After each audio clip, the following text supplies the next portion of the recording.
Bismillahirrahmanirrahim. My dear students, discussed about the characteristics of computers and history of computers.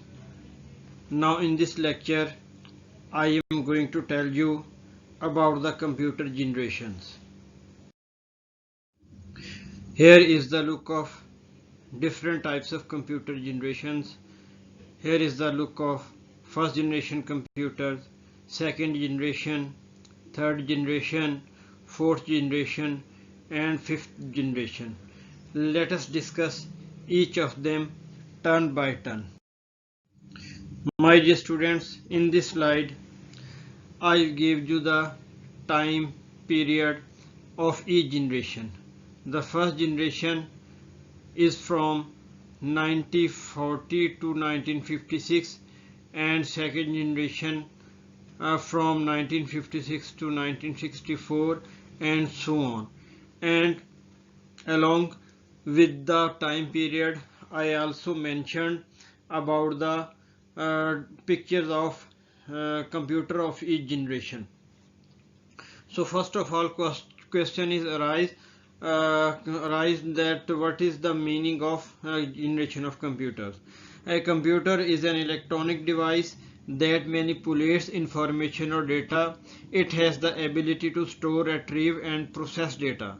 And my dear students, nowadays computer can be used to type documents, send email, play games and browse the web.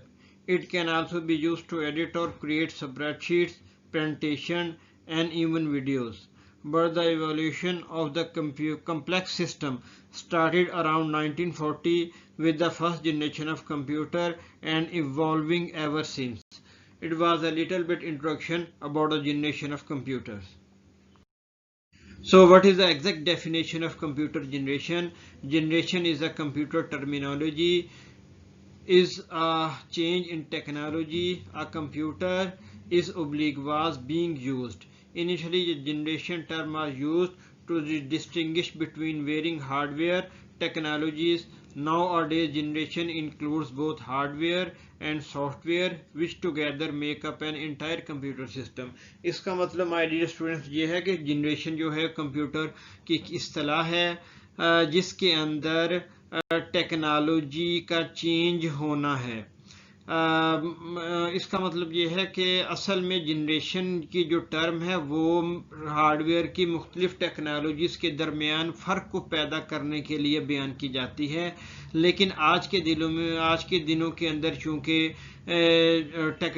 Hardware के साथ साथ software भी बड़ी तेज़ी के साथ grow कर रहा है, वेरी कर रहा है, इसलिए अब हम यूँ कह सकते हैं कि हार्डवेयर और सॉफ्टवेयर की टेक्नोलॉजीज़ दोनों शामिल होती हैं जनरेशन के अंदर, जिनकी मदद से हमारा एक इंटायर कंप्यूटर सिस्टम बनता है। द फर्स्ट जनरेशन हमारे पास सबसे पहले है। इसका जो हमारे पास पीरियड है वो 1946 टू 1956 है।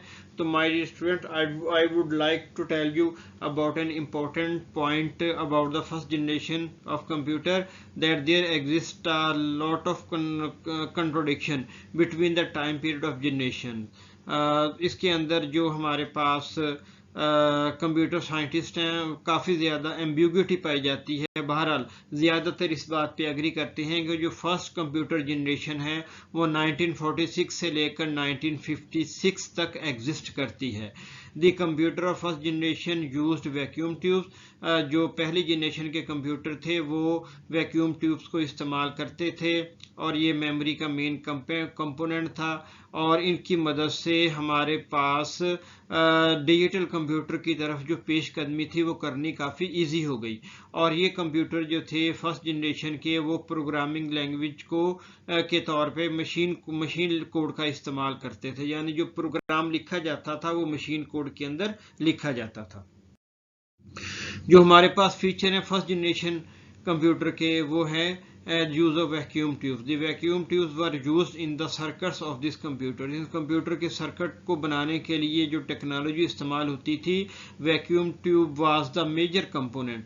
इन दैट कंप्यूटर, बल्कि इनका साइज बहुत ज़्यादा होता था और इन्हें काफ़ी बड़े बड़े कमरों के अंदर रखा जाता था और पंच कार्ड का इस्तेमाल किया जाता था इन कंप्यूटर्स के लिए, यानी कि इनपुट देने के लिए पंच कार्ड इस्तेमाल होते थे और एक्सटर्नल स्टोरेज के लिए मैग्नेटिक टेप्स का इस्तेमाल किया जाता था और इंटरनल मेमोरी के लिए मैग्नेटिक ड्रम का इस्तेमाल किया जाता था और ये एप्लीकेशन इसकी बड़ी लिमिटेड सी थी, यानी कि they are use these types of computers which are used in first generation had the very specific purposes, difficult to program and use, they have limited commercial use, जिसकी वजह से इनका जो कमर्शियल यूज था वो बहुत ही ज़्यादा लिमिटेड था, यानी ना होने के बराबर था।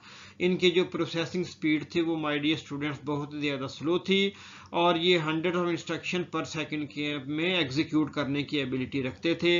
इनकी जो पावर कंजम्पशन थी वो बहुत ज़्यादा थी और ये बहुत ही ज़्यादा हीट को जनरेट करते थे। Programming in machine and assembly language, these computers had very limited programming capability, they use machine and assembly language for programming. Reliability, due to the frequent failure of circuits, these computers were not very reliable. ये computer असल में, चूँकि मैंने अभी just आपको बताया है कि ये इनकी जो इंस्टॉलेशन होती थी वो काफ़ी कमरों के अंदर होती थी, क्योंकि ये बहुत ज़्यादा ह्यूज इन साइज थे, तो इस वजह से ये इनरिलायबल नहीं था, यानी ये काफ़ी ज़्यादा जल्दी बर्न आउट हो जाते थे और इनके जो पार्ट्स है वो ब्रेक डाउन हो जाते थे, जिसकी वजह से इनकी रिलायबिलिटी बहुत ही ज़्यादा कम थी। कॉस्ट, जिसकी वजह से इन कंप्यूटर्स की जो कॉस्ट थी वो बहुत ज़्यादा होती थी, क्योंकि वो जो हमारे पास इनके डिफरेंट पार्ट्स जो ब्रेकआउट हो जाते थे फिर उनको चेंज करना पड़ता था, जिसकी वजह से काफ़ी ज़्यादा कॉस्ट हो जाती थी। तो हमारे पास इसके ये एडवांटेजेस कंप्लीट हो गए। हमारे पास है disadvantages of computer, first generation computer के डिसएडवांटेजेस क्या है। The computers were very large in size, ये बहुत ज़्यादा लार्ज से साइज में और ये बहुत ज़्यादा एनर्जी को कंज्यूम करते थे, ये बहुत ज़्यादा हीट हो जाते थे और ये रिलायबल नहीं थे। इनके लिए एयर कंडीशन रिक्वायर्ड थी और कांस्टेंट मेंटेनेंस भी इनके लिए रिक्वायर्ड थी। ये नॉट पोर्टेबल थे, यानी कि हमें एक जगह से दूसरी जगह ले जाना तकरीबन नामुमकिन था। ये बहुत ज़्यादा कॉस्टली थे, इसलिए इनकी कमर्शियली प्रोडक्शन पॉसिबल नहीं थी। इनकी स्पीड बहुत स्लो थी और इनकी जो प्रोग्रामिंग कैपेबिलिटीज़ थी वो भी बहुत ज़्यादा लिमिटेड थी और ये मशीन लैंग्वेज को इस्तेमाल करते थे और पंच कार्ड को एज आ इनपुट के तौर पे इस्तेमाल करते थे और ये वर्सटाइल नहीं थे। We can't use these computers as different types of tasks, और ये लेस एक्यूरेट थी, इनकी एक्यूरेसी भी जो थी वो रिलायबल नहीं थी। तो ये हमारे पास डिसएडवांटेज हो गए फर्स्ट जनरेशन कंप्यूटर के। ये हमारे पास कुछ पिक्चर्स हैं फर्स्ट जनरेशन कंप्यूटर्स की। आप ये देखें, ये पूरे के पूरे कमरों के अंदर, ये बहुत बड़े हाल नुमा कमरे के अंदर इन कंप्यूटर्स को फिक्स किया गया है, जो कि बहुत ही ज़्यादा मुश्किल काम था, जिसकी वजह से this computer were not portable. In this generation, magnetic cores were used as the primary memory and magnetic tapes and magnetic disks as secondary storage devices. ये भी इसके अंदर चेंजिंग आ गई। अब हमारे पास इसके जो इम्पोर्टेंट फीचर्स थे वो ये थे कि इनके अंदर ट्रांजिस्टर का इस्तेमाल किया गया, ये रिलायबल थे as compared to first generation computer, small size as compared to first generation computer, और ये लेस हीट जनरेट करते थे और ये लेस इलेक्ट्रिसिटी कंज्यूम करते थे।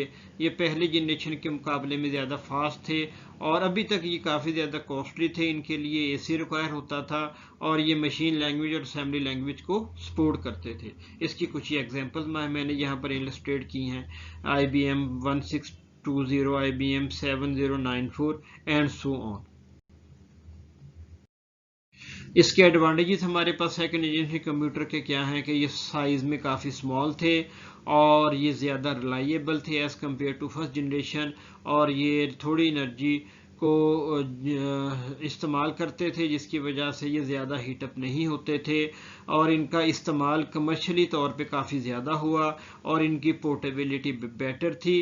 क्योंकि ये साइज में काफ़ी ज़्यादा छोटे थे as compared to first generation, और इनकी स्पीड भी काफ़ी बेहतर थी और ये मिली सेकेंड में कैलकुलेशन को परफॉर्म कर सकते थे। Used faster peripheral like type divide drives magnetic etcetera, और ये असेंबली लैंग्वेज को भी इस्तेमाल करते थे और मशीन लैंग्वेज का इस्तेमाल भी इसके अंदर होता था, और इनकी एक्यूरेसी भी as compared to previous generation काफ़ी ज़्यादा इम्प्रूव हो गई थी। Still, some disadvantages were also found in the second generation computer.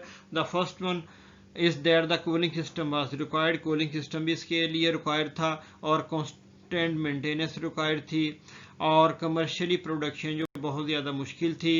ये ख़ास मकासद के लिए इस्तेमाल होते थे और ये कॉस्टली थे और वर्सटैटिलिटी एग्जिस्ट नहीं करती थी, और पंच कार्ड इस्तेमाल होते थे इनपुट के लिए। यह हमारे पास कुछ पिक्चर्स हैं सेकंड जनरेशन कंप्यूटर की। 3 पिक्चर मैंने यहाँ पर मेंशन की हैं। अब आप अगर रियलाइज़ करेंगे कि इनका जो साइज़ था वो फर्स्ट जनरेशन कंप्यूटर के मुकाबले में काफ़ी ज़्यादा कम था। तो my dear students, we have completed the discussion on the generation of computers, mean first generation and second generation. Inshallah, in the next lecture I will tell you about the remaining generation of computers in detail. Okay, best of luck.